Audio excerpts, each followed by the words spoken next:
एखाद्या व्यक्तीनं राष्ट्रीय गीताचं गायन सुरू असताना त्यात जाणून बुजून अडथळा आणला तर त्या व्यक्तीला आता थेट मोठी शिक्षा होऊ शकते। कारण आता राष्ट्रीय गीताला देखील राष्ट्रगीताच्या कायद्याच्या चौकटीत आणण्यात आलाय। पश्चिम बंगालमधील प्रचंड विजयानंतर पंतप्रधान नरेंद्र मोदी यांच्या अध्यक्षतेखाली झालेल्या केंद्रीय कॅबिनेटच्या पहिल्याच बैठकीत ऐतिहासिक निर्णय घेण्यात आलाय। तुम्हाला आठवत असेल, वंदे मातरम या राष्ट्रीय गीतावरून गेल्या वर्षी संसदेत सर्व पक्षीय खासदारांनी बरीच चर्चा रंगवली होती आणि त्याच पार्श्वभूमीवर केंद्रीय कॅबिनेटच्या पहिल्याच बैठकीत ऐतिहासिक निर्णय घेण्यात आलाय।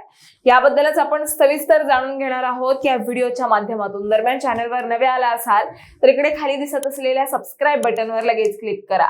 आपल्या माहितीसाठी म्हणून सांगते, वंदे मातरम हे गीत बंगाली कादंबरीकार आणि कवी बंकिमचंद्र चटर्जी यांनी 1870च्या दशकात लिहिलं होतं।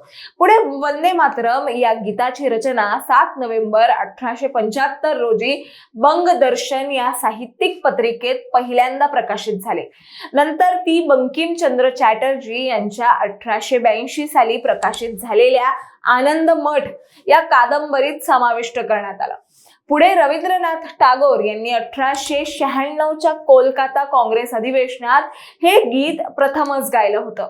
त्या काळी ब्रिटिश सरकारने फरमान काढलं होतं की भारतातल्या प्रत्येक सरकारी समारोहात गॉड सेव्ह द क्वीन गाणं बंधनकारक असेल आणि हे ऐकून बंकिमचंद्रांनी भारताचं गुणगान करणारं गीत लिहायचं ठरवलं आणि तेच आपण आज वंदे मातरमच्या रूपात ऐकतोय।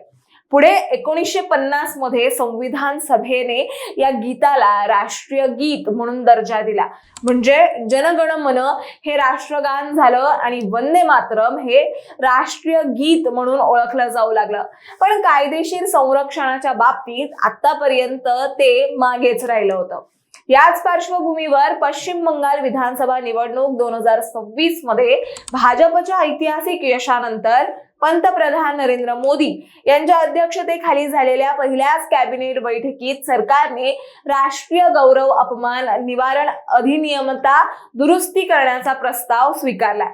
होय, मंत्रिमंडळाच्या निर्णयानुसार बंकिमचंद्र चटर्जी यांनी रचलेलं वंदे मातरम आता राष्ट्रगीताप्रमाणेच नियम आणि निर्बंधाच्या अधीन असेल।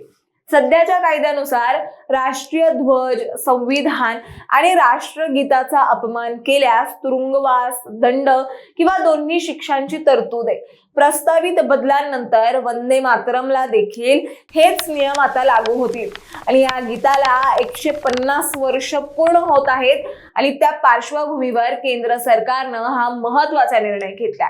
सध्याच्या कायद्यानुसार एखाद्या व्यक्तीनं राष्ट्रगीताचं गायन सुरू असताना त्यात जाणून बुजून अडथळा आणल्यास त्या व्यक्तीला 3 वर्षांपर्यंतचा कारावास, दंड किंवा दोन्ही शिक्षा होऊ शकतात।